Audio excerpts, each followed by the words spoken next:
Ok, entonces aquí estábamos viendo la coral o la Sinaloa y decíamos que la Sinaloa, que no es venenosa, entonces no se une el blanco o el amarillo junto al rojo, no se ponen en contacto.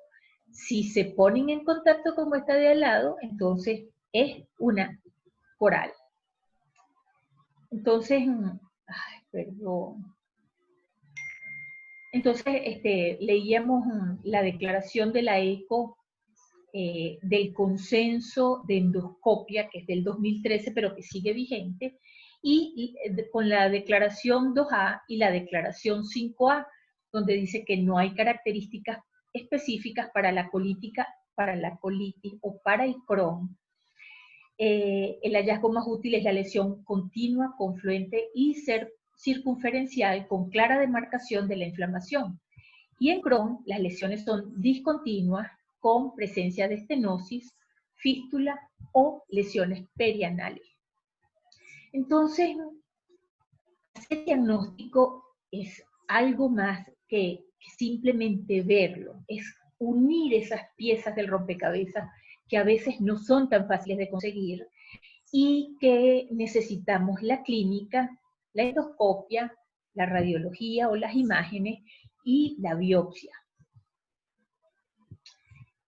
¿Cuáles son las indicaciones de la endoscopia en enfermedad inflamatoria?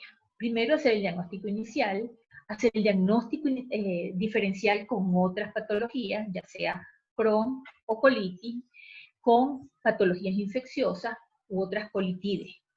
Evaluar la extensión de la afectación intestinal, la actividad, la severidad, monitorear la respuesta al tratamiento, la detección precoz de displasia y cáncer y realizar tratamientos endoscópicos, como son las dilataciones, por ejemplo. ¿Cuándo realizar la colonoscopia? Tan pronto como sea posible antes de iniciar el tratamiento, porque después que iniciamos el tratamiento, las características de las mucosas pueden cambiar y nos pueden confundir.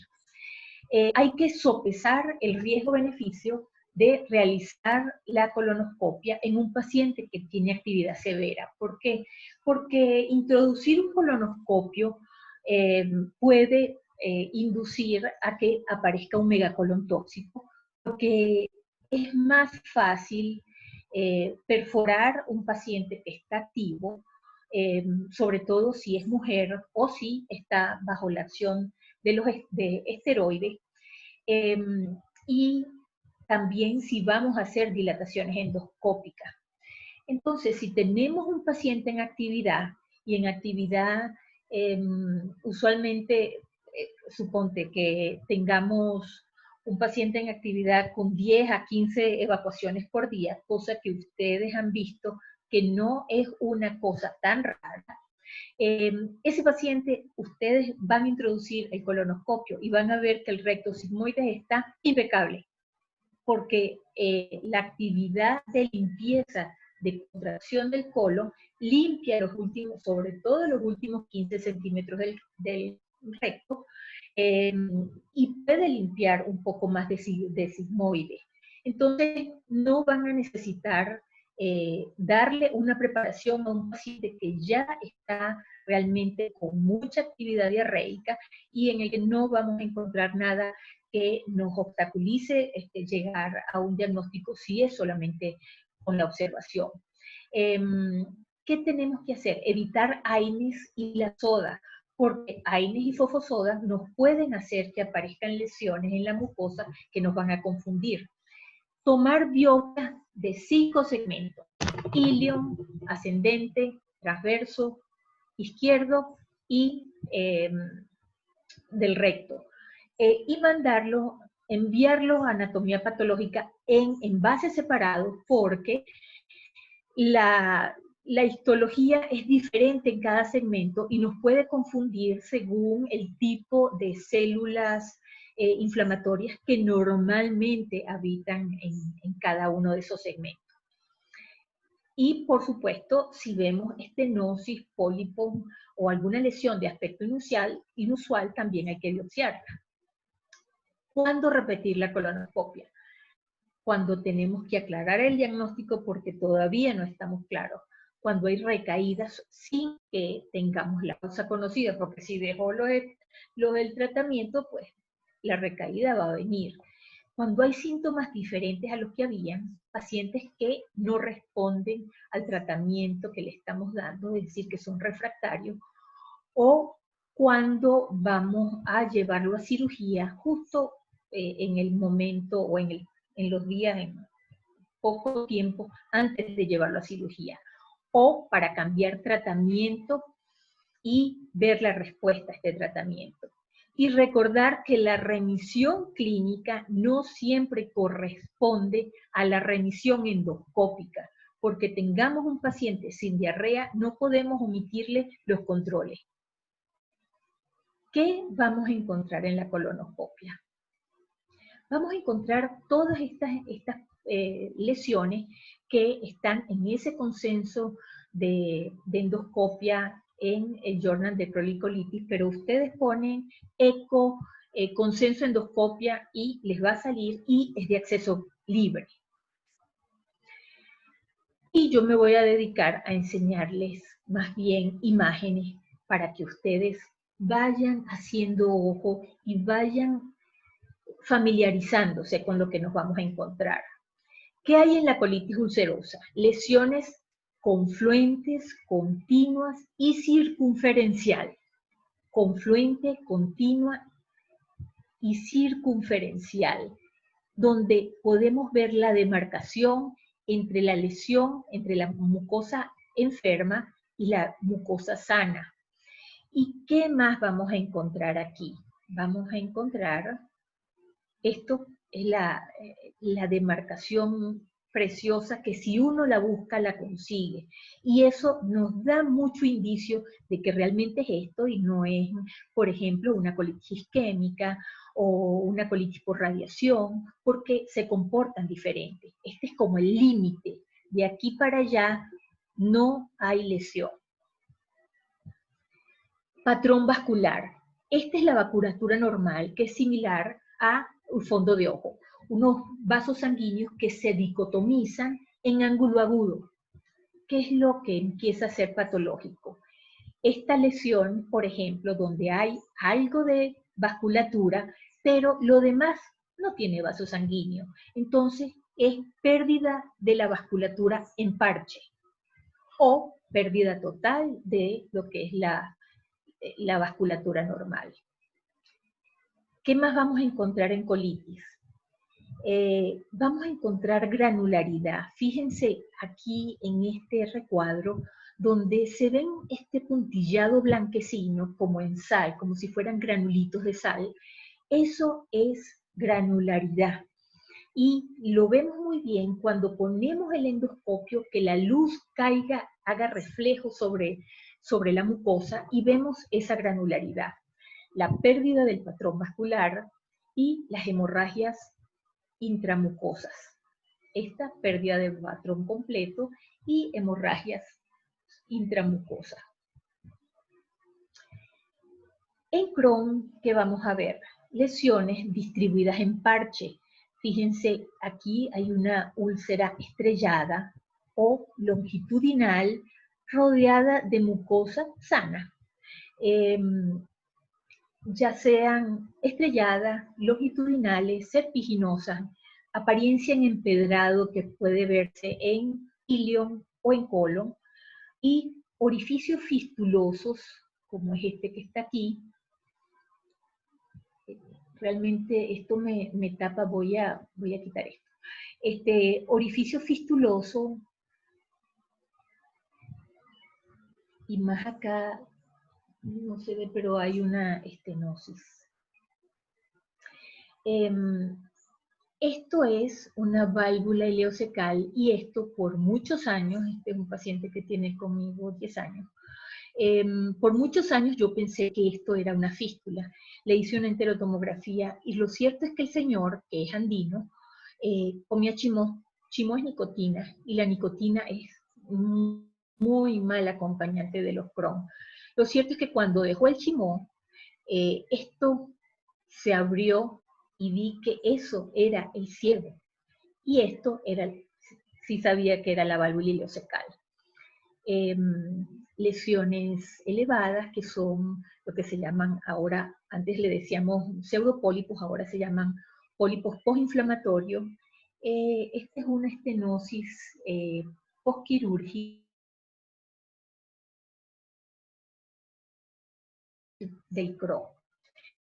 Las lesiones tipo erosiones, úlceras, son visibles en las dos patologías y realmente lo que tenemos es que aprender a definirlas. Una erosión es una discontinuidad de la mucosa.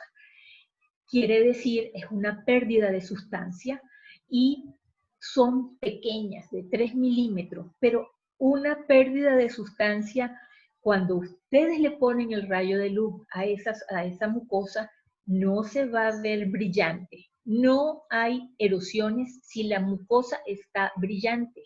Entonces, eso lo digo porque a veces en estómago también igualito reportan erosiones en una mucosa que lo que está es o con hemorragias subepiteliales o eritematosa, pero no son erosiones. Erosiones es que perdió, es un rasponazo de la mucosa, menor de 3 milímetros, son úlceras puntiformes. Las úlceras aftosas son características del Crohn y son blanquecinas con un halo eritematoso. El tamaño y la profundidad las van a describir, hay que describirlas, menores de 5 milímetros, menores de 2 centímetros o más de 2 centímetros, que son 20 milímetros. Si son superficiales, donde los bordes de la lesión son planos o independientemente del tamaño, o son lesiones con bordes elevados. Entonces, aquí hay erosiones, fíjense que son cositas mínimas, pequeñitas como estas.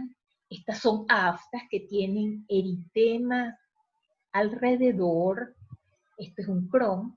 Estos son úlceras superficiales, fíjense que no están pequeñitas, pero es una úlcera superficial. E igual esta, es extensa, pero es superficial. No así esta, que cuando uno le pone, juega con la luz, puede ver que esto está elevado. Fíjense aquí que ustedes ven que esta superficie está más profunda y aquí ni se diga que es muy evidente que está muy elevado el borde.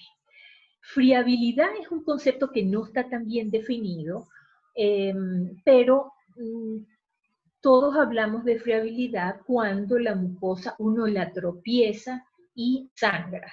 El sangrado puede ser en una mucosa, puede ser subepitelial o submucoso, puede ser un sangrado leve que uno lo puede lavar y desaparece, o un sangrado más abundante que uno lava y reaparece. Entonces hay que poner si es un sangrado espontáneo, por contacto, si es aislado, si es generalizado. Entonces todo esto hay que describirlo para que el otro vea a través de nuestros ojos. Las estenosis. Las estenosis en Crohn son un hallazgo nada raro. Pueden ser en ilion o pueden ser en colon. No así en rectocolitis. En rectocolitis, una estenosis es muy sugestivo de que pueda ser una malignidad. Es decir, es maligno hasta que no se demuestre lo contrario. Conclusión, hay que tomar muchas biopsias de esa estenosis porque ahí puede haber una lesión tipo tumoral, y recordar que las lesiones tumorales en enfermedad inflamatoria intestinal aparecen en mucosa plana, no en adenoma carcinoma. Los pólipos postinflamatorios, que como les decía antes, es lo que antes y tenemos la tendencia a seguirlo llamando pseudopólipos, con o sin exudado, no nos hace ninguna diferencia en Crohn o en colitis. En las dos pueden aparecer. Válvula ileocecal patulosa. Es un concepto que tal vez, si no lo han visto, les va a llamar mucho la atención. Se da tanto en colitis, que son estas tres, como en Crohn, que son estas dos. Esto aparece usualmente en las pancolitis, que a lo largo del tiempo se van poniendo rígidas por la misma situación por la cual se pierden las austras en la rectocolitis y permiten el paso del contenido del colon hacia el intestino delgado y pueden producir lo que se llama ileitis de reflujo. Este era un paciente de la doctora Kira León con la angitis esclerosante primaria. Son de muy mal pronóstico y así terminó su válvula ileocecal. Estas, como les decía, son pacientes con Crohn, pero lucen igualitos, además de igualito a los pacientes que tienen tuberculosis, que pueden tener la misma válvula ileocecal patulosa. ¿Qué es inusual en una endoscopia de Crohn? Que hayan lesiones en recto, o como estas dos, o que sea una mucosa con una lesión continua, pero las hay. ¿Qué es inusual en una colitis ulcerosa?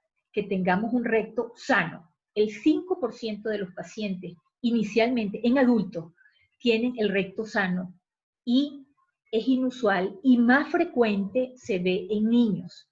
Mucosas con lesiones discontinuas, eso se ve sobre todo o en pacientes que ya están recibiendo tratamiento, o vemos un paciente con una colitis izquierda, pero que tiene alrededor del orificio apendicular, tiene la mucosa que se ve que está enferma, con pérdida del patrón vascular, con granularidad, y eso es sano. Perdón, sano no, es inusual, pero se ve. No es que tenemos un Crohn con unas lesiones en parche.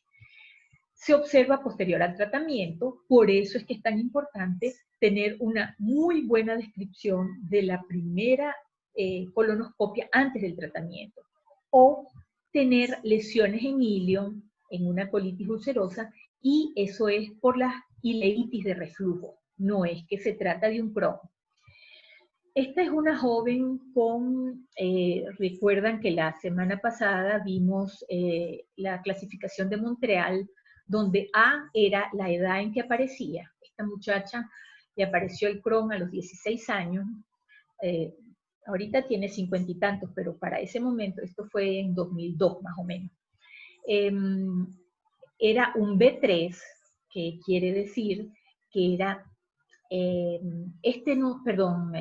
fistulizante. Fíjense que tiene, esto no es perianal, estas no son lesiones perianales que decíamos que se ponían al final como P. Esta tiene una fístula en glúteo, en el glúteo izquierdo, en el glúteo derecho, y entre el pliegue, al principio del pliegue interglúteo. Y L3 porque era iliocolónica. Ella nos llegó en el 2002 con esta estenosis, la cual esta era franqueable. Esta ya cuando en el 2010 ya esta era infranqueable y empezó a presentar síntomas de obstrucción, por lo cual fue a cirugía. Y a los 2 o 3 meses presentó esta estenosis que, por ser tan reciente, de reciente aparición después de la cirugía, se consideró que era muy temprano para ser por el Crohn, y se consideró que era por una isquemia, isquemia posquirúrgica. Esto era el pouch, y esto fue cuando dilatamos esa lesión, con lo cual mejoró y ha tenido que ser dilatada posteriormente 2 veces. Esto es una pouchitis o una reservoritis.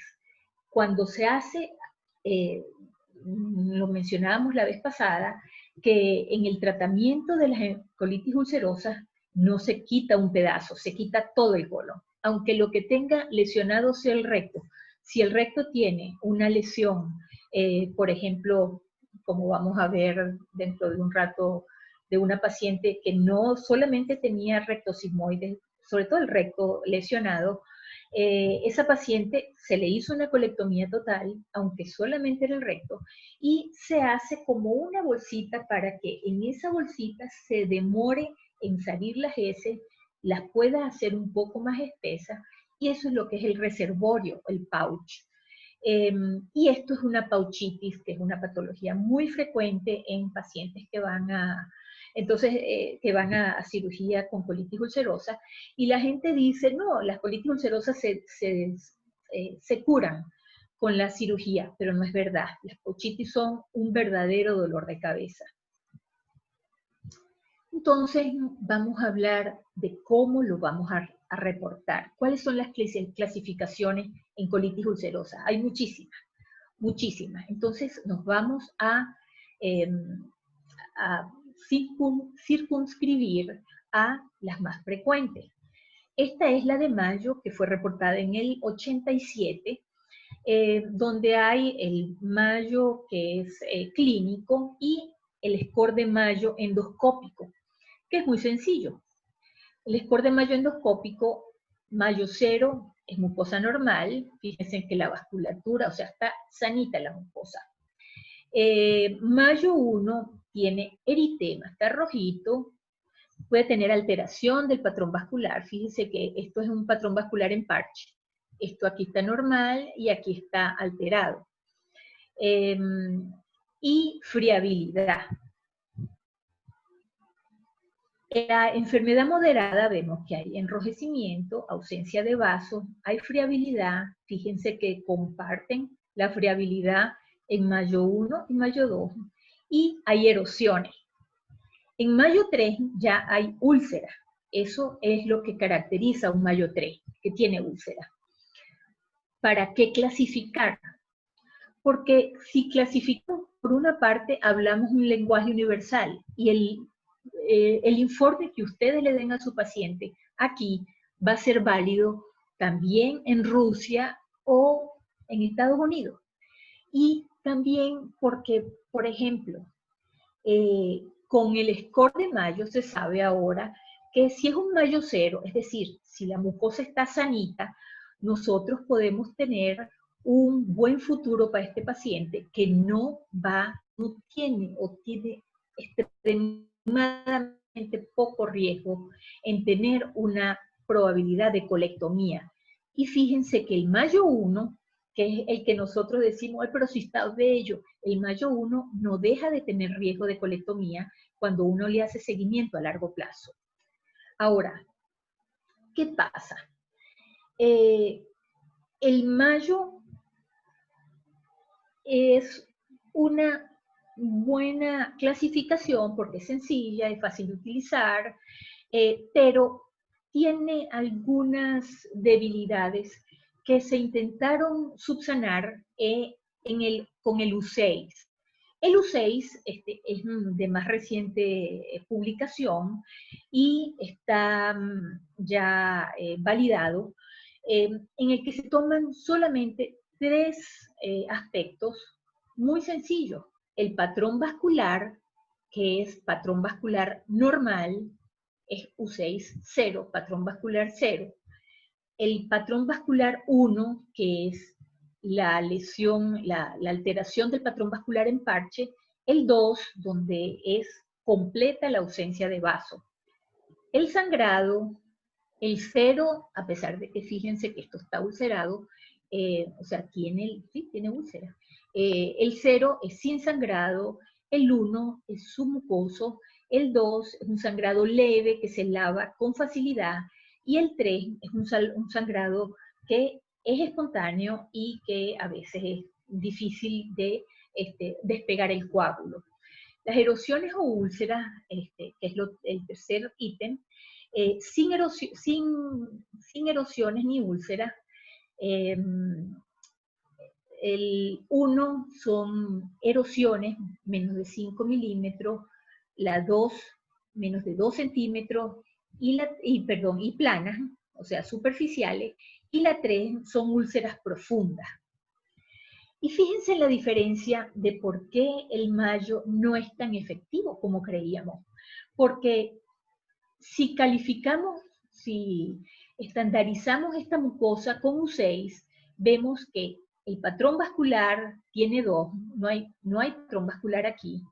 El sangrado, hay sangrado, pero es un sangrado leve. Y tercero, leve moderado. Y las úlceras, tiene úlceras. Esto es un U6, 7. Y teniendo úlceras es un Mayo 3. ¿Qué pasó a los 3 meses cuando, después de haberle puesto el tratamiento? Tenemos un patrón vascular que sigue ausente, un sangrado ausente y hay úlceras, pero úlceras planas, superficiales, y es un Mayo 4, perdón, un U6, 4, pero sigue siendo un Mayo 3 a pesar de que la mucosa ha tenido un cambio bien interesante, bien importante. Si fuera el cambio de nuestros pacientes, estuviéramos muy contentos de que hubiera hecho ese avance. Pero quien lea solamente el informe se lo va a imaginar que estaba muy parecido. Con Crohn ya la cosa es más complicada. Con Crohn está el CDIS, Crohn Disease Endoscopic Index de severidad. En este score se toman en cuenta los 5 segmentos, porque en Crohn hay la obligatoriedad de entrar a ilion. Ilion, derecho, transverso, izquierdo y recto. Y se va a evaluar cada ítem por separado. En ilion, úlceras profundas. Si no hay, es 0. Si hay, es 12. Así se va calificando en cada segmento. Úlceras superficiales, si no hay es 0, si hay es 6. Superficie lesionada por la enfermedad en centímetros, de 0 a 10, en cada segmento. Superficie lesionada por úlceras. Esto lesionada por enfermedad puede ser granularidad, pólipos postinflamatorios, sangrado, lo que sea en esto, y esto en úlcera, de 0 a 10. Esto se totaliza los primeros 5 segmentos, los segundos, se totalizan todo y se divide, eso nos da un total A, y se divide entre el número de segmentos que están que fueron explorados, porque si tenemos una estenosis en sigmoide, pues los demás segmentos pues, no se pueden explorar. Ese total A dividido nos da el total B, y esto se va a sumar a las estenosis ulceradas de cualquier localización, igual en los 5 segmentos, y las estenosis no ulceradas. Y esto nos da el CDIS, es bien engorroso. Entonces después salió uno que es un poco menos engorroso, pero también es engorroso. Se toman en cuenta el tamaño de las úlceras, los segmentos, los tamaños de las úlceras de 1 milímetro a 5 milímetros, de 5 a 2 y más de 2. Los segmentos ulcerados, menos del 10%, del 10 al 20 y más del 30. Los segmentos afectados, menos de 50, 50, 75, más de 75. La presencia de estenosis, una franqueable, más de una franqueable y no franqueable. Entonces, todo eso también se hace en los 5 segmentos y se totaliza. El score de Rutgers es el que se realiza post-quirúrgico y es muy interesante porque en el 0 no hay ninguna lesión, menos de 5 úlceras aftosas, más de 5 con mucosa circundante normal.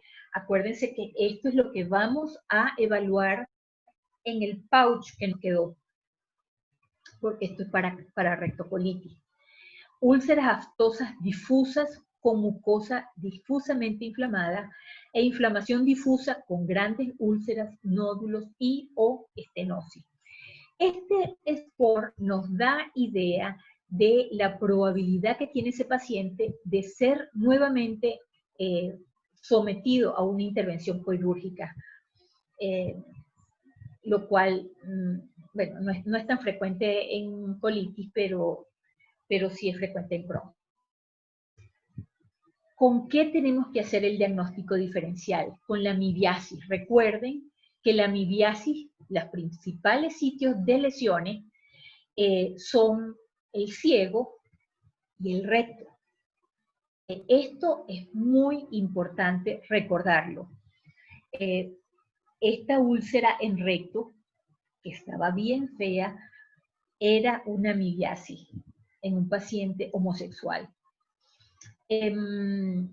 Las lesiones por AINES, que se ven sobre todo, aunque son más características de intestino delgado, también se pueden ver en colon. La tuberculosis de colon, que cuando uno lee las descripciones, uno se las piensa que ciertamente son más circunferenciales que longitudinales. Pero este fue un muchacho de 20 y tanto, 29 años, que recientemente terminó el tratamiento para TBC y engordó como 15 kilos después que se la tratamos, pero en principio tengo que admitir que pensamos que era un Crohn. Colitis isquémica, colitis actínica y otros colitis, por ejemplo, Salmonella, Shigella, todos pueden realmente sobre todo Crohn porque son lesiones en parche. En la práctica,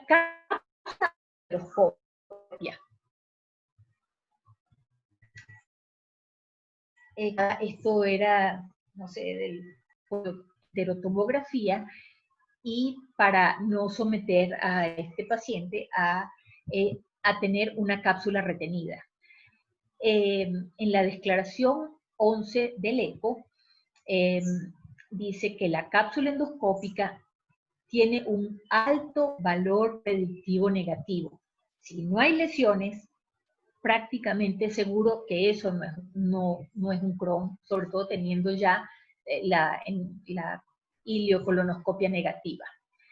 Cápsula endoscópica, vamos a ver las mismas lesiones que se ven en el colon, pero en intestino delgado, y bueno, el reporte va a ser dado por el especialista. La enterotomografía, perdón, la enteroscopia de doble balón es un procedimiento engorroso, difícil y que ahora se hace en 2 tiempos. Antes, al principio se hacía en un solo tiempo, pero ahora se hace en 2 tiempos. Uno ingresando por la vía superior y la otra por la inferior, y realmente es tedioso, engorroso, hay pocas personas que lo practican. Entonces, ¿cómo exploramos a este paciente? Perdón, este paciente entonces lo tendríamos que explorar con enterotomografía o enteroresonancia. ¿Qué vamos a encontrar en la biopsia? ¿Es siempre diagnóstica? No, tristemente no. Porque ustedes van a ver muchos pacientes o que ya tienen el diagnóstico y se han comportado clínicamente como Crohn o colitis, y el patólogo o no le dimos suficientes datos para que buscara lo que necesitábamos que buscara, o no tomamos, ¿cuántas veces no nos ha pasado que tenemos un cáncer delante de nosotros y tomamos biopsia y creemos que bastante biopsia tomamos, y aunque le digamos al patólogo, bueno, no tomamos del área donde estaba el diagnóstico, tomamos área inflamatoria y no llegamos a la lesión maligna? Así pasa con la rectocolitis y con el Crohn. O no tomamos del sitio donde era, o no le explicamos al patólogo, o el patólogo no lo sabe, porque cuando nosotros estábamos en el hospital militar, nosotros le decíamos a los patólogos: ¿cuándo reportan ustedes una biopsia de colon o de estómago normal? No, no nos las reportan. ¿Por qué? Porque normalmente, recuerden que el tracto gastrointestinal es el punto de choque de una cantidad de antígenos y siempre hay una cantidad de células que son como defensivas. Entonces, ¿qué no debería faltar? Se dice que la plasmocitosis basal es lo que más debemos buscar en una rectocolitis. Sin embargo, la distorsión arquitectural, la criptitis, que antes se decía que era como patognomónica, pero no es patognomónica de nada. La depresión mucinosa es útil, pero no específica, nada es específico. Entonces, seguimos construyendo un rompecabezas. Lo mismo con la biopsia de Crohn. En el Crohn, lo ideal es tomar biopsias de las orillas, de los bordes de las úlceras, y es más probable que nos salgan los benditos granulomas, pero los granulomas salen solamente en menos del 50%. Entonces, no podemos basar un diagnóstico en algo que el 50% nos va a quedar excluido porque estadísticamente es así.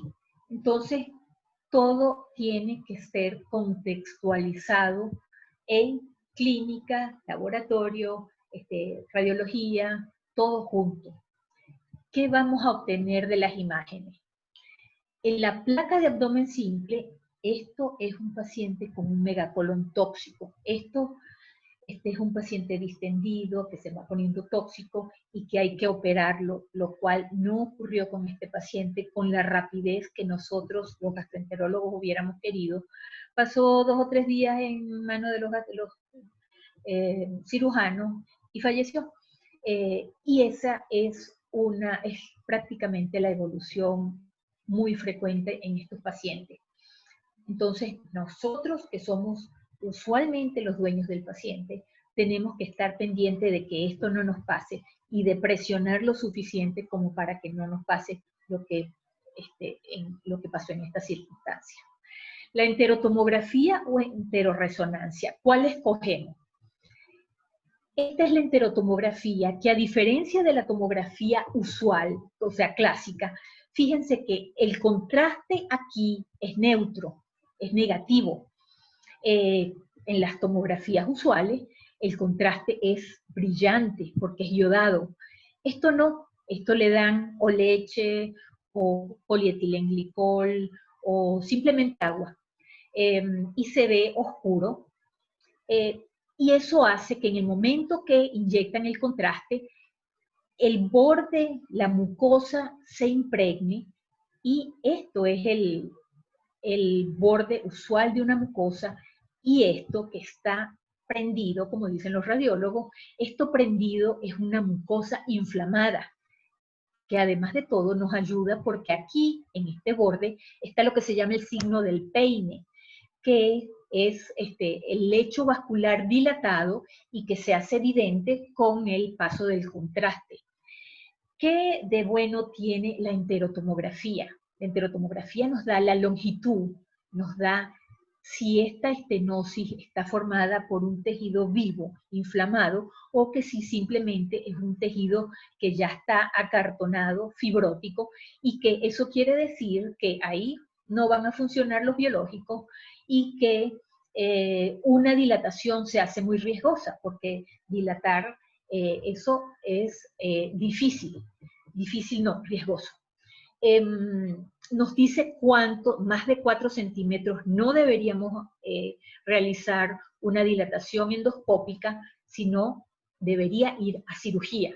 Entonces, esto nos da también la idea de si hay alguna colección, o se puede también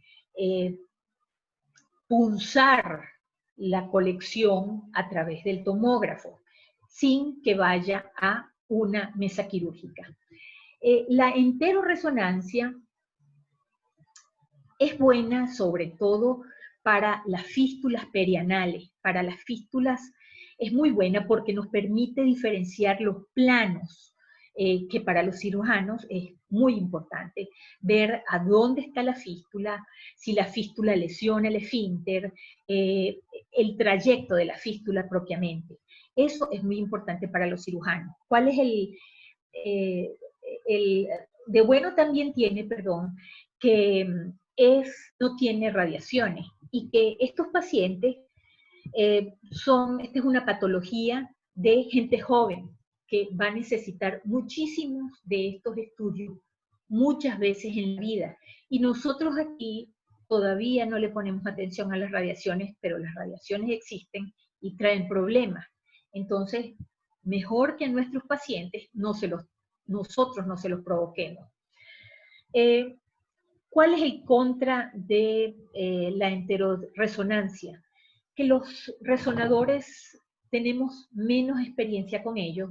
Segundo, son más costosos, son más difíciles de interpretar. Nuestros radiólogos tienen mucha más experiencia con la tomografía y lo otro es que el resonador es muy sensible al movimiento. El paciente tiene que colaborar. Es decir, un paciente en malas condiciones probablemente no puede mantenerse en apnea. Y a veces, mientras más antiguo sea el modelo, son más sensibles al movimiento. No es tanto más sensible al movimiento, sino que los cortes son más lentos y hasta el movimiento peristáltico puede hacer que se vea, y es lo que uno ve en el día a día, en la práctica diaria, que las resonancias se como que están movidas. Es por eso, porque no es culpa del técnico, es culpa del aparato. Es causado, no es culpa, es causado por el aparato. Entonces, eso hace que sea menos corriente su uso. Esto es una buena enterotomografía. Fíjense, esta es una jovencita que en este momento tenía 21, 24 años, y tenía este grosor de mucosa y esta longitud. Fíjense, 9 milímetros de mucosa, del grosor de mucosa, cuando lo normal son 3. Y entonces a esta jovencita la pusimos en biológicos. De hecho, ella se mudó para España porque aquí se acabaron los biológicos y ella tiene ancestros españoles. Entonces, y la jovencita que pesaba 36 kilos, bueno, recuperó su peso normal porque esto es obstructivo. O sea, alguien que tenga este pasaje, pues tiene síntomas obstructivos de llenura, dolor, inapetencia. Entonces, bueno, eso es parte del problema. Esto es una fístula y una estenosis en ilion. Fíjense, aquí dice ilion distal y fíjense todo lo que hay que recorrer para llevar a la válvula. Todo esto estaba estenosado. Esta fue una paciente inglesa, Hawkins. Y esta es una jovencita que si hay uno de los gastropediatras, se le hizo el diagnóstico de Crohn, yo creo que fue paciente de Magali, cuando estuvo en el hospital, por lo menos Magali la conoció, cuando estuvo en el hospital de niños, y cuando nos llegó a nosotros, como a los 24 años, estaba ya sin colon, y con fístula. Esta era la ileostomía y por aquí había gasto de la fístula, por aquí hubo gasto de la fístula y que iba y venía, de pronto se abría y de pronto se cerraba, e igualmente tenía gasto de gas por vía rectal. Y esto fue una tomografía, fíjense, del 2007. Aquí realmente nadie puede decir muchas cosas, ni siquiera haciendo el seguimiento de la secuencia, pero reconstruir nosotros la imagen que nos dio la enterotomografía es totalmente imposible. Fíjense qué preciosura de estudio, donde dice que este es el trayecto fistuloso cutáneo. Esto era lo que abocaba piel. Esto. Aquí dice que hay 2 trayectos que van a ilion distal y esto había una colección perianal. Esto era lo que de pronto se hacía permeable y gastaba gas. Esto es lo que se llama 2 cosas. 1, un excelente aparato. 2, un excelente radiólogo. Y 3, una excelente comunicación entre el médico que ve y el médico que explora, que lee la exploración. Yo al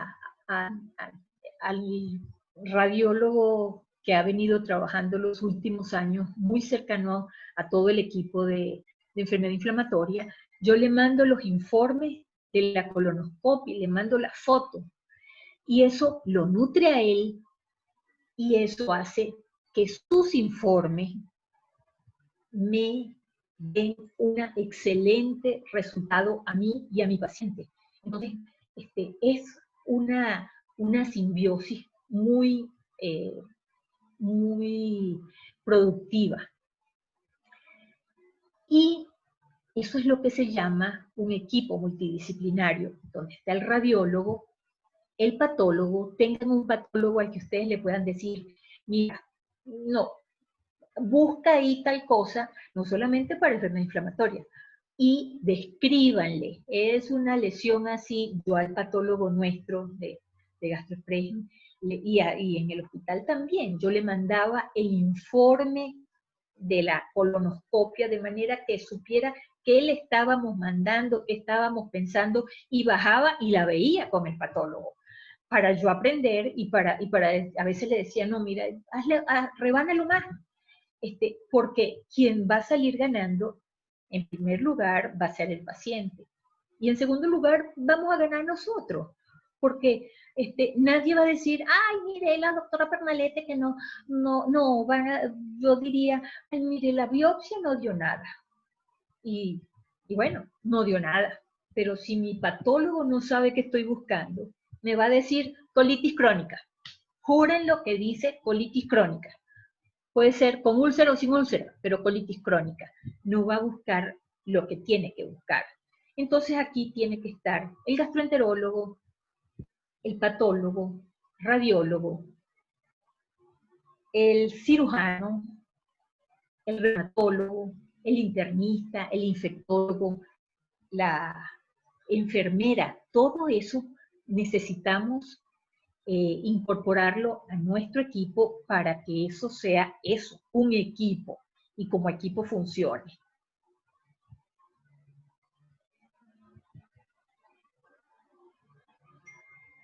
Hay 2 grandes días en la vida de una persona: el día en que nace y el día en que descubre para qué. Abrimos preguntas. A ver si esta vez tenemos más suerte.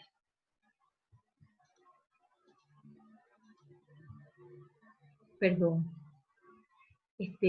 No sé cómo.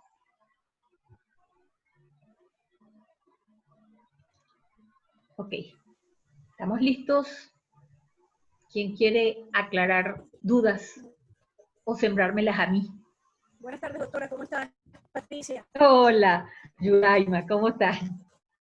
Ah, es Magali. Ah, no. Dime, Yuraima. Claro que sí, Yuraima Patricia. Ah, no, es que de pronto apareció Magali y levantó la mano. Ajá. ¿Puedes hablar un poquito más duro, Yuraima? No, bueno, Déjame ponerle. No, ya le puse más volumen al mío. Dime. Muy bien, doctora. Bueno, gracias por contar con la formación constante de los residentes del posgrado. Como siempre, sus presentaciones bastante prácticas, sin tanta información agobiante, que permita que lo que la información que usted transmite pues, pueda ser bien digerida. Bien, una de mis preguntas sería, en relación, como usted mencionó en varias oportunidades, siempre hay una sospecha diagnóstica y endoscópica, pero el patólogo muchas veces no los corrobora. Sin embargo, esa sospecha diagnóstica y endoscópica nos permite tomar la decisión de iniciaron otro tratamiento, en el caso de la conductivitis ulcerativa, por supuesto, con salacina, sulfasalacina, lo que tengamos a la mano, sustituir. No teniendo el apoyo del patólogo con el diagnóstico histológico, ¿cuánto tiempo espera uno?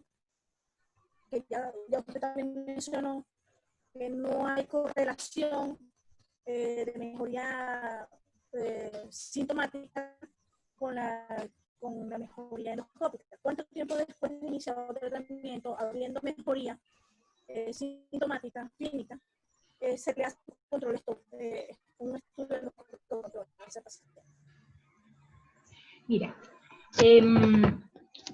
dependiendo de los medicamentos, se dice que uno puede chequear o debe chequear a los 3 o a los 6 meses.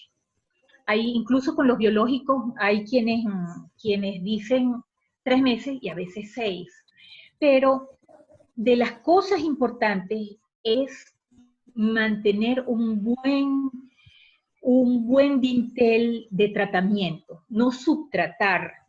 Eso nos pasa, bueno, a veces nos pasa porque como el tratamiento está tan escaso, entonces o el paciente o el médico le dicen, mira, cuando mejore la diarrea, lo baja.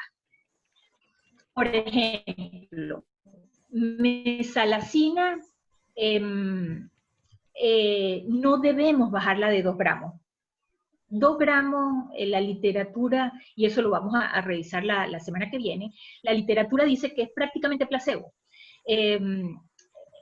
Igual con la sulfasalacina, incluso un poquito más. ¿Qué otra cosa? Con la azatioprina nos pasa mucho.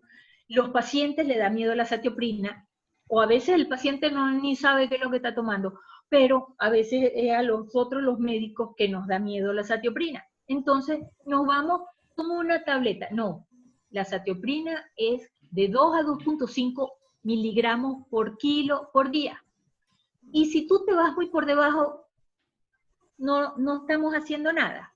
Entonces, tienes que, de verdad, y ahorita yo sé que es un problema porque está muy escaso el tratamiento y a veces el paciente necesita 3 gramos y cuando lo baja a 2,5 ya empieza a presentar algo de síntomas que puede ser distensión o retorcijones, pero probablemente le metemos el colonoscopio y vamos a ver úlceras.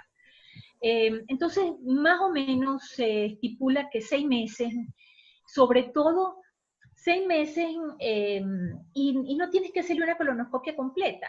Con que tú, por ejemplo, una rectocolitis, le veas el recto, el recto sigmoide, no la tienes que, por términos de preparación y por términos económicos, no la tienes que chequear completa. Con que le chequees recto sigmoide, vamos bien. Entonces, eso es una buena práctica. Y a veces en privado no se hace porque ya sabemos por qué, porque el paciente no puede afrontar todos los estudios como si se los hacemos en público con más facilidad. Entonces, un paciente que tiene revisión clínica, no le bajamos la dosis, o por lo menos clínica, no le bajamos la dosis hasta no hacer un control endoscópico a los 6 meses. No se la bajes de 2. Haya tenido respuesta satisfactoria al tratamiento. Supongamos que el paciente al mes, máximo 2 meses, haya tenido respuesta satisfactoria al tratamiento. ¿No bajamos dosis hasta hacer un control endoscópico o sí se puede hacer? Si estás jugando con una dosis, digamos, factible, no menos de 2. También, si tú tienes una pancolitis y estaba en el dolor, y le pusiste, suponte, esteroides, y le pusiste esteroides y le pusiste mesalacina. Primero, los esteroides, no prolongárselo más de 12 semanas. Lo ideal es entre 8 y 12. Pero lo otro es no quitárselo tampoco tan bajo, tan rápido. O sea, empiezas con 50 lo mantienes 2 semanas con 50, una semana 40, una semana 30, 2 semanas 20. De 20 lo dejas 3 o 4 semanas y bajas 5 en 5. Y mientras tanto, entonces, la mesalazina va haciendo su función y mesalazina o mesalazina y azatioprina, si es que tú ves que está muy crítico. Sin embargo, en general, uno usa la azatioprina como rescate cuando el paciente tiene o corticodependencia, que es que no se los puedes quitar, o, bueno, que se lo empieza a bajar y cuando vas por 10, echa para atrás. Entonces, ahí pone la azatioprina, pero en general, con la mesalazina y a dosis, la dosis máxima de mesalazina no debería ser más de 4.5, pero tampoco debe ser menos de 2. Entonces, ¿cuándo chequearlo? Es que, lo que pasa es que el audio de la pregunta, no sé si me estoy refiriendo a todo lo que tú me preguntaste, pero lo puedes chequear a los 3 o 6 meses. Y si está bien, no se lo bajes de 2. Aunque esté perfecto, no se lo bajes de 2. Incluso la literatura habla de que cuando le quitas el tratamiento, se lo quitas después de 4 años sanito la mucosa. Imagínate tú, cuando vemos nosotros mucosa sana, uy, hay que montarle en un cuadrito. Pero en parte es por eso, porque no les estamos dando la dosis necesaria, porque es lo que consiguen los pacientes con el seguro. Y lo que se ve es que después que se la quitan, a los 2 años recaen. Te contesté, Yuraima. Bien, gracias. Lo que quería era enfatizar que si era necesario hacer un control de endoscopia antes de decidir bajar dosis, ya habiendo quitado o bajado la dosis, pero estoy hablando más que todo de la mesalazina o de la sulfirina. Lo ideal sería hacérselo. De manera preventiva. Lo ideal sería hacérselo. Yo te hago una endoscopia y decido si te lo bajo o no. No, porque no lo puedes dejar, por ejemplo, tú lo empezaste con 3.5 y no le vas a dejar con 3.5, sobre todo porque la mesalazina a veces fastidia el estómago. Entonces, si con 3.5 en 2 meses está bien, tú se lo puedes bajar a 3.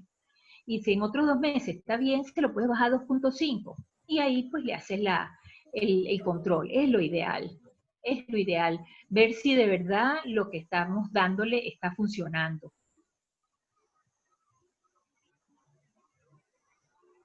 Muy bien, gracias.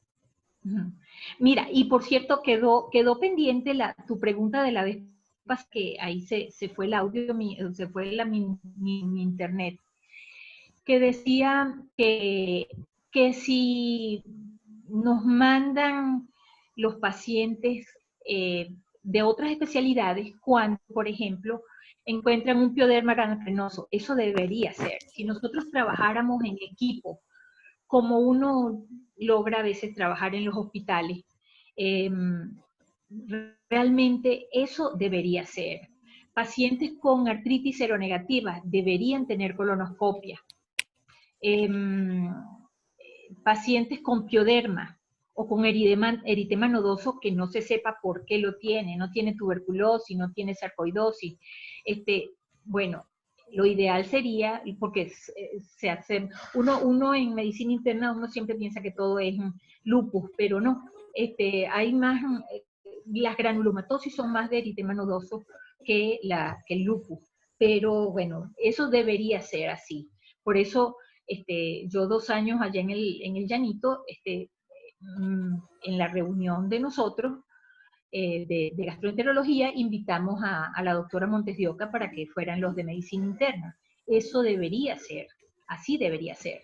Y así también alguna vez lo hicimos con medicina interna en el militar.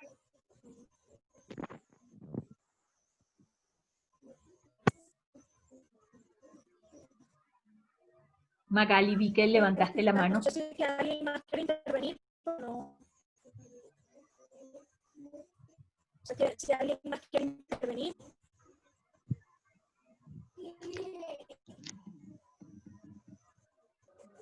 Doctora, disculpe, hay una pregunta en el chat del doctor Alejandro Betelmi, para pacientes con diagnóstico de Crohn postquirúrgico que no son referidos por el cirujano ya con ileocolectomía derecha, ¿cuál sería el protocolo de estudio y estadiaje que más recomienda? Esa es una pregunta que realizó el doctor Alejandro Betelmi. Mira, ya no habiendo, o sea, tiene una colectomía total o una hemicolectomía, probablemente con endoscopio puedes recorrer bastante. Lo que pasa es que en Barquisimeto, el doctor Betelmi de Barquisimeto, a mucha honra, porque lo que no había dicho la semana pasada es que parte de mi corazoncito también está de Barquisimeto. En Barquisimeto alguna vez vi una enterotomografía y no era tan demostrativa, porque la enterotomografía tiene que distender mucho el intestino delgado. Es un procedimiento engorroso para el paciente y engorroso para el médico que lo está haciendo, porque los médicos entonces llegan, tienen que montar al paciente en la tabla, volver a chequear, darle más líquido, es muy engorroso, pero da muchísima información, como vieron en estas imágenes que les mostré. Entonces, la enterotomografía sería una excelente manera de explorarlo y de repente se puede llegar sin mucha dificultad para explorar endoscópicamente el intestino delgado, pero bueno, sobre todo porque las lesiones de intestino delgado de yeyuno son, y de ilion proximal son muy raras, son el 1%. Entonces, probablemente con que llegues y explores esa zona, probablemente va a estar todo bien. Muchas gracias, mi doctora. Un gran saludo, un gran abrazo. Un gran abrazo mucho. También allá. Igualmente. Creo que Magali estaba preguntando algo. Comentó por el chat también que creo que el audio no le funciona. Comenta que han tenido pacientes similares a Crohn y son tuberculosis, que incluso tuvieron un adolescente con fisuras anales y colitis izquierda y recto, que ya le iban a colocar biológicos y la radiografía de tórax previa les dio el diagnóstico. La paciente de Crohn que presentó es Andrea Arbeláez, que lucharon para salvar ese colon, pero nada, fue muy agresivo. Y lo otro que comentó es que tanto la enfermedad de Behçet también simula el Crohn. Sí, y ahorita realmente yo sé que el año pasado en el Llanito hubo 2 casos de tuberculosis y más o menos en agosto, septiembre, este muchacho que les dije que, imagínate, mide 1,81 y pesaba como 46 kilos. Es una cosa impresionante. Lo tuvieron que subir no pudo subir las escaleras. Y realmente pensábamos que era un Crohn porque tenía lesiones en ilion y válvula ileocecal, esa parte estaba tomada y tenía unos granulomas, pero no mandaron a hacer la coloración y tampoco es como garantía, porque hay granulomas que parecen no caseificantes y son caseificantes. Entonces, ¿qué es lo que está haciendo, por ejemplo? Yo sé que la gente del Vargas tiene la gran ventaja de que tienen allá la gente de biomedicina, donde hacen PCR y donde hacen ADA y hacen sembrado, o sea, siembran el BK. Y hubo una paciente que le llegó a Guillermo, un paciente que lo habían visto en Estados Unidos, se lo mandaron a Guillermo porque es una doctora que trabaja, es una cubanoamericana y ha sido una gran ayuda para nosotros. Y realmente terminó siendo una TBC. Terminó siendo una TBC. Y, o sea, la TBC, y ahorita en el Barca estaba una peritonitis TBC, o sea, estamos full de TBC. Entonces, siempre hay que pensarlo, sobre todo antes de ponerle biológico. Magali, esa paciente, la que yo mostré es Elvidia Torres. Eso. Estoy segura que tú la conoces.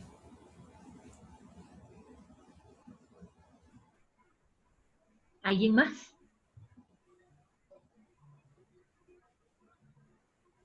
Doctora, Hola, con doctora, ¿cómo respecto... está? Ajá, ¿quién? Quería preguntarle si, debido al alto riesgo de malignidad que tienen estas dos enfermedades, si lo ideal sería cada vez que uno le hace la exploración al paciente, tomarle las 5 muestras de la biopsia de los 5 segmentos, o simplemente si vemos alguna lesión sospechosa o un área estenosada, o simplemente si vemos todo, ponga un mayo 2 o un mayo 3, tomarle biopsia igual al paciente. Mira, la malignidad, el riesgo de malignidad empieza en rectocolitis a los 8 años, sobre todo en rectocolitis extensa y rectocolitis que no se ha controlado bien. Por eso es que ahora de lo que se preconiza en el tratamiento es la curación mucosa, que era lo que decíamos la vez pasada, que después que uno tiene curación mucosa este año, es poco probable que el año que viene, manteniendo el tratamiento, es poco probable que recaiga. Entonces, eso es parte de lo que tenemos que buscar, la curación mucosa. Pero un paciente, como suele suceder aquí, Hola, que Maru. no están bien Bien, mi amor, ¿cómo controlados, estás tú? sucede, mira, se está oyendo un audio. Entonces, Ay, mi amor, buena suerte, porque no están poniendo en ninguna parte, Maru. Todo eso. ya lo silencié. Ajá, entonces, además, cuando se hace pesquisa a la ciega, lo que se dice es tomar biopsias cada 10 centímetros, lo cual es bien engorroso.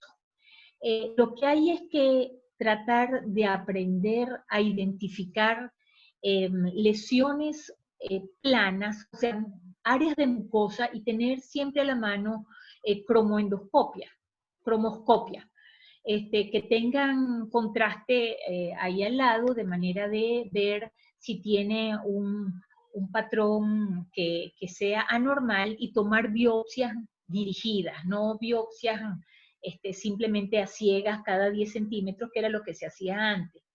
Entonces, el Crohn no es tan frecuente la malignización, es mucho menos frecuente, y en esto más un poco leía un papel que decía que no tenían más malignidad que la población general. Entonces, bueno, eso es importante saberlo, pero la rectocolitis sí.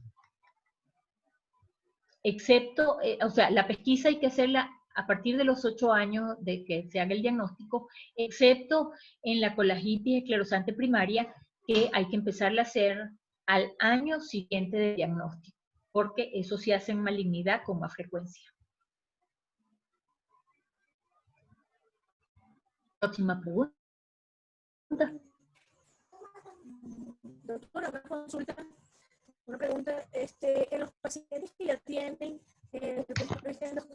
pólipos inflamatorios, o lo que llamábamos pseudopólipos anteriormente, después del tratamiento, bien sea en Crohn, en reticulitis ulcerativa, ¿se ha visto remisión endoscópica de estas lesiones? O sea, ¿han desaparecido? ¿Hay involución de esa mucosa o eso persiste en el tiempo?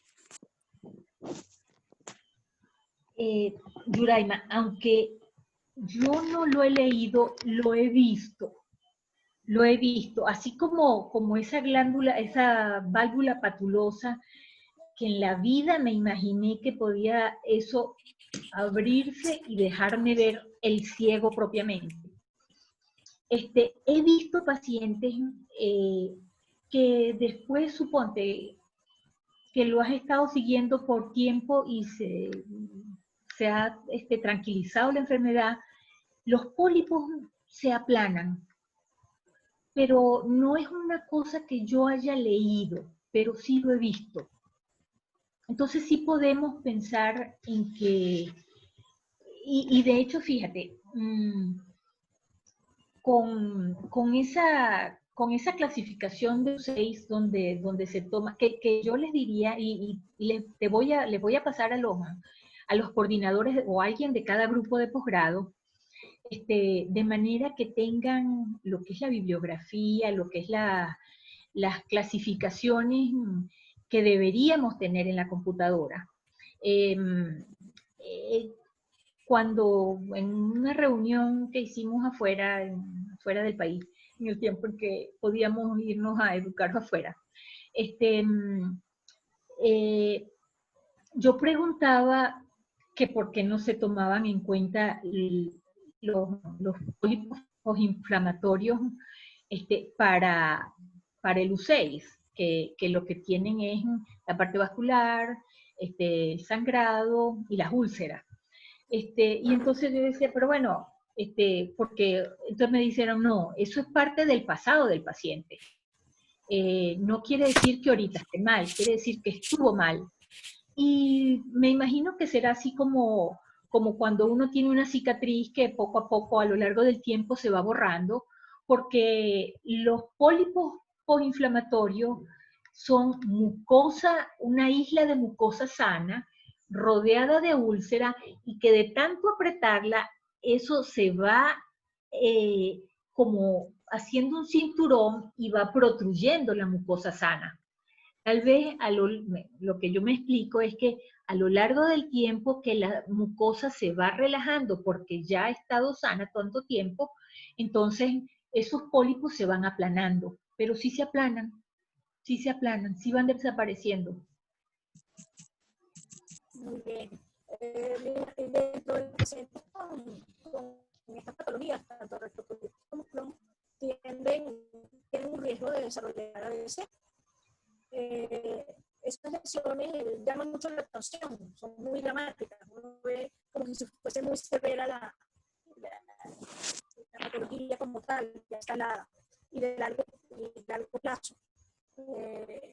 Ya tiene el paciente ya a largo plazo esta enfermedad de manera activa.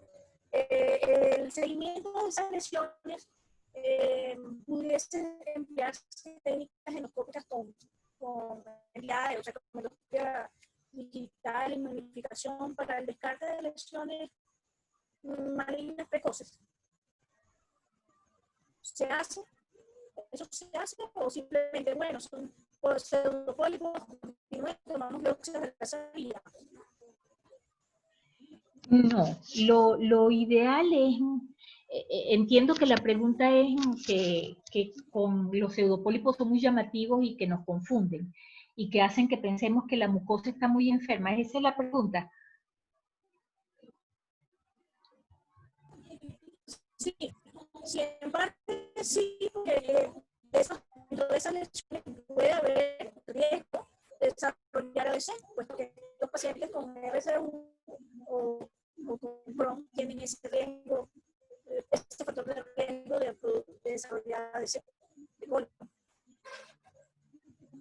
Sí, realmente los pólipos postinflamatorios son eso, nos hablan de que en algún momento esa mucosa estuvo muy lesionada, estuvo muy ulcerada y por eso se formaron los pólipos postinflamatorios. Pero a favor tenemos que el proceso adenoma-carcinoma no es lo que hace que se produzca las malignidades en colitis ulcerosa. Lo que hace que se produzca es el recambio rápido de la celularidad, así como pasa con la piel. Si tú expones mucho al sol, pues más probable que los melanocitos se vayan transformando porque le han hecho trabajar de más y pierdan la capacidad de dividirse en dos y sino que se empiezan a multiplicar y hacen que se forme el adenoma.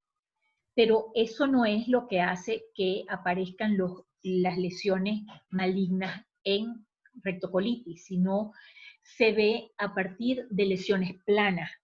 Entonces, ciertamente, pues bueno, puede tener, y de las cosas que aumenta el riesgo de tener cáncer en rectocolitis es tener un antecedente de familiar con cáncer de colon. Pero en general, los pseudopólipos o los pólipos postinflamatorios no es donde tenemos que buscar que esté la lesión maligna.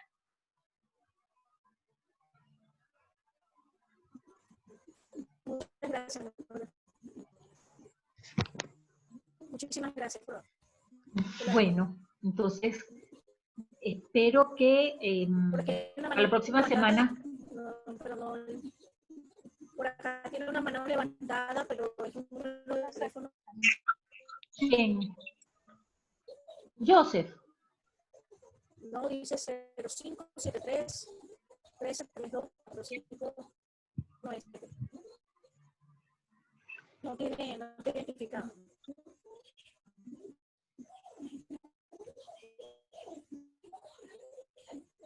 Doctora Pernalete, muy buenas tardes, ¿cómo está? Tarde. ¿Con quién hablo? Habla José Mendoza, residente de gastroenterología de la HL. Excelente conferencia, Okay. Muchas gracias. Doctora, Okay. disculpe, Hola, Joseph. paciente Dime. con estenosis y el resultado de la biopsia da positivo para malignidad. ¿Paciente va directamente a acto quirúrgico? ¿Podemos probar con dilataciones y el tratamiento puede dar remisión a acto quirúrgico? No, va a cirugía, cirugía oncológica. Cirugía oncológica. Directamente. Directamente. Si da malignidad, eso es quirúrgico. No vas a ganar nada con dilatarlo. Y si ese segmento, o sea, ¿por qué se le hace colectomía? Como yo les decía, un paciente que aunque tenga 10 centímetros de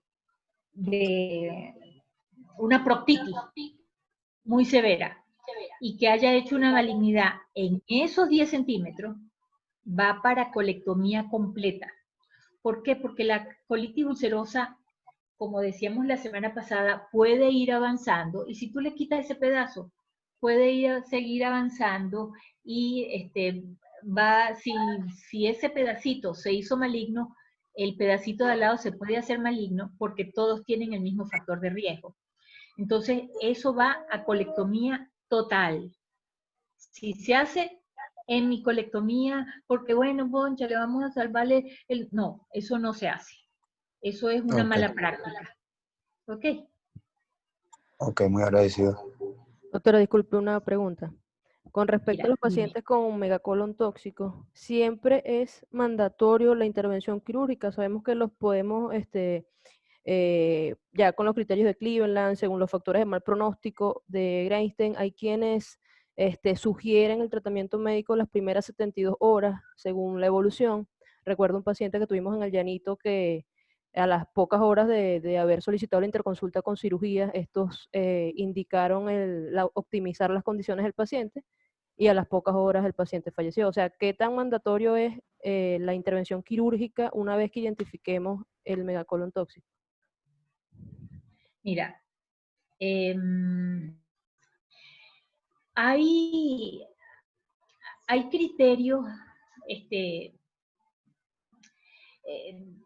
megacolon tóxico, ¿qué puedes hacer tú clínicamente? Bueno, mejorarle la perfusión, mejorarle los antibióticos, puedes tratar de descomprimir un poquito el colon, le puedes meter 10 centímetros, 20 centímetros de colonoscopio y tratar de aspirar, de manera que el colon descanse. A veces hacen una ostomía para liberar el colon y que el colon se espiche, y mientras tanto mejore las condiciones del paciente, porque realmente lanzarse una colectomía es una cosa muy, es una cirugía mayor.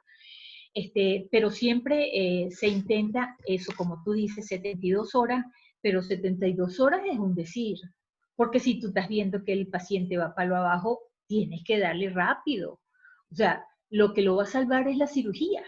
Y eso pasó con ese paciente nuestro. Nosotros lo transferimos a cirugía, o sea, así como nos pusimos intensos, logramos que cirugía lo asumiera porque ellas eran quienes tenían que resolver.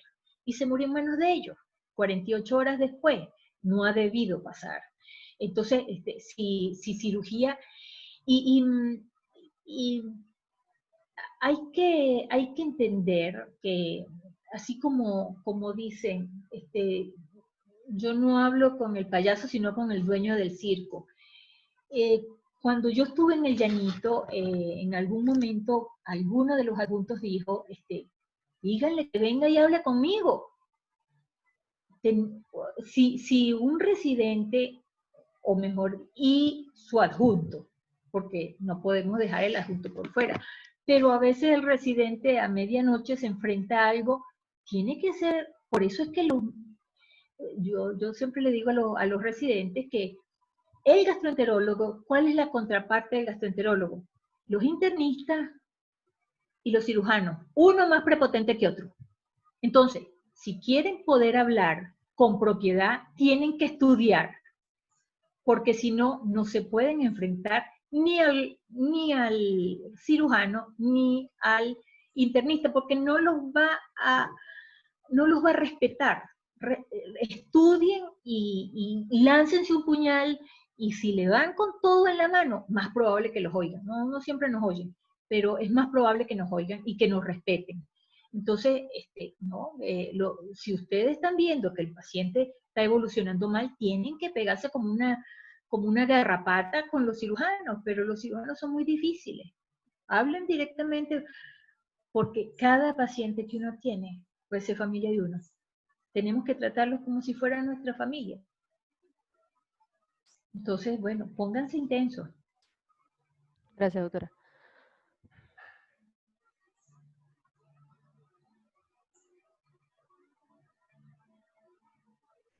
¿Alguien más? Somos solamente los que estamos en la pantalla. Hay varios pacientes de posgrado. Pues el megacolon tóxico hay que pensarlo. Si no lo diagnostico a tiempo, el paciente va a fallecer. Eso es diagnosticando y montándose en el paciente con vía central, mejorando la perfusión, antibioterapia, evaluación con cirugía de manera urgente, y mientras tanto descomprimirlo.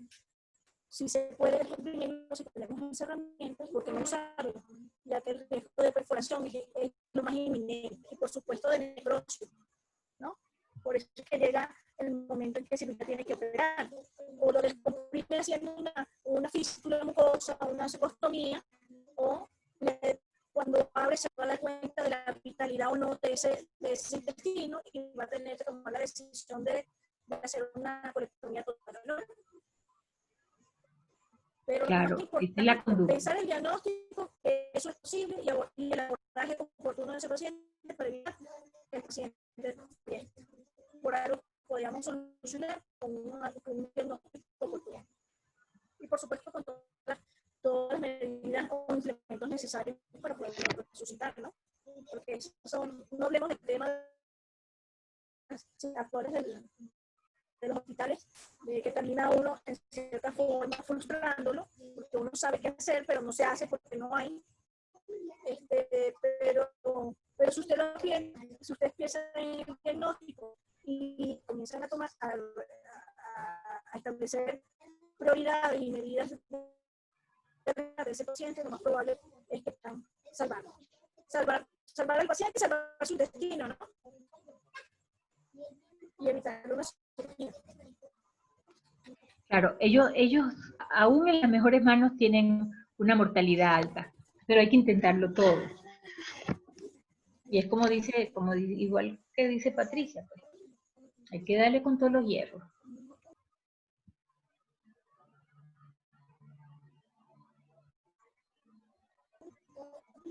Bueno,